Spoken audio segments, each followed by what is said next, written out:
اعوذ باللہ من الشیطان اللعین الرجیم بسم اللہ الرحمن الرحیم الحمدللہ رب العالمین والصلاة والسلام علی رسولہ کریم واہل بیتہ الطیبین الطاہرین اللہم صلی علی محمد وعلی محمد وعجل فرجہم اجمعین۔ السلام علیکم ورحمۃ اللہ وبرکاتہ۔ میں ہوں سیدہ منى کاظمی اور ایک بار پھر ایک عقل پر لیے گئے اگلے پروگرام کے ساتھ میں آپ کے سامنے حاضر ہوں۔ ہمارا عنوان چل رہا ہے عقل، اور اس میں ہم ائمہ طاہرین علیہ السلام کے اقوال کے مطابق آپ کو عقل کے بارے میں بتا رہے ہیں کہ عقل جسے ہم بہت چھوٹی سی چیز سمجھتے ہیں، جسے ہم بہت ہی الگ سی چیز سمجھتے ہیں، اس کو پروردگار عالم نے کتنی زیادہ اہمیت دی ہے کہ اگر علم بھی قبول ہے تو عقل کے ساتھ، عبادت بھی قبول ہے تو عقل کے ساتھ۔ پروردگار عالم نے عقلاء کے لیے ہی نشانیاں رکھی ہیں، عقلاء کے لیے ہی کائنات میں بشارتیں رکھی ہیں، اور جو اچھے طریقے سے عقل کو حاصل کرتا ہے، علم کو حاصل کرتا ہے عقل کے ساتھ، تو پروردگار اس شخص کی عقل کو کامل قرار دے دیا کرتا ہے۔ تو ہم جیسے کہ بیان فرما رہے ہیں ایک بہت بڑی سی روایت کہ جو جناب ہشام بن حکم اور امام موسی کاظم علیہ السلام کے ساتھ ہے، اور کافی بڑی روایت ہے، اور چھوٹے چھوٹے پروگرامز کے ذریعے سے آپ کے سامنے پیش کرنے کی کوشش کر رہی ہوں انشاءاللہ، جس میں مولا نے فرمایا ہے کہ قرآن مجید کے حوالے سے عقل میں کے لیے پروردگار عالم کیا کیا فرما رہا ہے، مولا ہشام کے ذریعے سے ہم تک کے روایت پہنچانا چاہتے ہیں۔ آگے جب ہم آخر میں بات کر رہے تھے پچھلے پروگرام کی، تو اس میں بات یہ تھی کہ مولا نے فرمایا کہ پروردگار عالم فرماتا ہے کہ کیا تم لوگوں کو نیکی کا حکم دیتے ہو، کیا تم لوگوں کو نیکی کا حکم دیتے ہو اور خود بھول جاتے ہو، اور تم حالانکہ تم کتاب خدا کی تلاوت بھی کرتے ہو، کیا تم عقل سے کام نہیں لیتے؟ اور آگے فرمایا کہ اے ہشام، پھر خدا نے اکثریت کی مذمت کی ہے اور فرمایا کہ اور اگر آپ روئے زمین پر اکثریت کی اتباع کر لیں گے تو یہ آپ کو خدا کی راہ سے گمراہ کر دیں گے، اور اگر آپ ان سے سوال کریں گے کہ زمین اور آسمان کا خالق کون ہے تو یہ جواب دیں گے اللہ ہے، اور آپ فرما دیں کہ ساری حمد و ثنا پروردگار عالم کے لیے ہے، اور لوگوں کی اکثریت بالکل بے عمل اور جاہل ہے۔ اور پھر خدا نے فرمایا کہ اور اگر ان سے آپ سوال کریں گے کہ کس نے آسمانوں اور زمین پر پانی برسایا اور پھر سے مردہ زمین کو زندہ کیا، تو یہ جواب دیں گے کہ اللہ ہی ہے کہ جس نے ایسا کیا،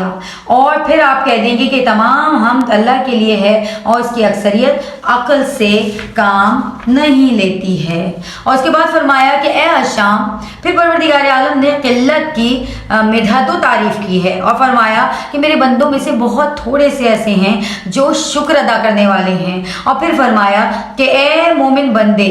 ایک مومن بندہ جو آل فرعون میں سے تھا، جو اپنا ایمان کو چھپا کر رکھتا تھا، اس نے کہا کہ اے لوگوں، تم ایک ایسے شخص کو قتل کرنا چاہتے ہو کہ جو یہ کہتا ہے کہ میرا پروردگار عالم اللہ ہے، اور ایک مقام پر فرمایا کہ جو ایمان لائے اگرچہ ان کے ساتھ ایمان لانے والے بہت کم ہیں، اور فرمایا کہ ان کی اکثریت جاہل ہے، ان کی اکثریت بے عقل ہے، اور ان کی اکثریت شعور نہیں رکھتی ہے۔ اے ہشام، خدا نے صاحبان عقل کا ذکر بہترین انداز میں کیا اور ان کو بہترین خلط سے مزین کیا، اور فرمایا کہ وہ جسے چاہتا ہے حکمت عطا کرتا ہے اور جسے چاہتا ہے حکمت عطا کر دے، گویا اسے خیر کثیر دی گئی ہو، اور صرف صاحبان عقل ہی نصیحت کو قبول فرماتے ہیں۔ بے شک، اور پھر فرمایا اہل علم کہتے ہیں کہ یہ سب کچھ ہمارے رب کی طرف سے ہے اور ہم اس پر ایمان لائے ہیں، اور صرف عقل مند ہی نصیحتوں کو قبول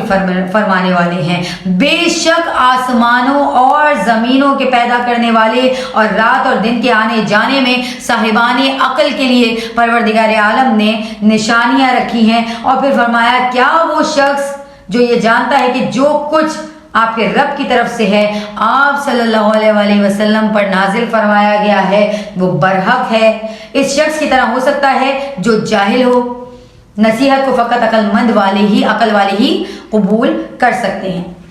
اور پھر فرمایا آگے، کیا مشرک بہتر ہیں یا وہ شخص جو رات کی تاریکیوں میں سجدے اور قیام کی حالت میں عبادت کرتا ہے اور آخرت سے ڈرتا ہے اور اپنے رب کی رحمت کی امید رکھتا ہے، وہ بہتر ہے؟ آپ فرما دیں کیا جاننے والے اور نہ جاننے والے دونوں برابر چپ رہنا. اور پھر فرمایا کیا مشرک بہتر ہے یا وہ شخص جو رات کی تاریکیوں میں سجدے اور قیام کی حالت میں عبادت کرتا ہے اور آخرت سے ڈرتا ہے اور اپنے رب سے رحمت کی امید لگائے ہوئے ہے. اور بہتر ہے کہ آپ فرما دیں کہ کیا جاننے والے اور نہ جاننے والے دونوں برابر ہو سکتے ہیں؟ نصیحت فقط عقلاء ہی قبول کرتے ہیں. یہ ایک ایسی بابرکت کتاب ہے جو ہم نے آپ کی طرف نازل کی ہے تاکہ لوگ اس میں تدبر کریں، صاحبان عقل اس سے نصیحت حاصل کریں. اور پھر فرمایا کہ ہم نے موسیٰ علیہ السلام کو ہدایت دی اور ہم نے بنی اسرائیل کو کتاب توریت کا وارث بنایا، اور جو صاحبان علم و حکمت کے لیے ہدایت اور نصیحت ہے. اور پھر فرمایا کہ ذکر کرو اور یہ ذکر کرنا مومنین کے لیے مفید ہے. آگے فرمایا کہ ہشام پروردگار عالم نے اپنی کتاب میں فرمایا قلب سے مراد عقل سلیم ہے اور اس میں ہر صاحب عقل کے لیے نصیحت ہے. اور پھر فرمایا ہم نے لقمان حکیم کو حکمت دی، اس سے مراد عقل اور دانش. آپ کو یقیناً بہت زیادہ پسند آ رہا ہوگا. مجھے منى کاظمی کو اجازت دیجیے. اللہ حافظ و نگہبان.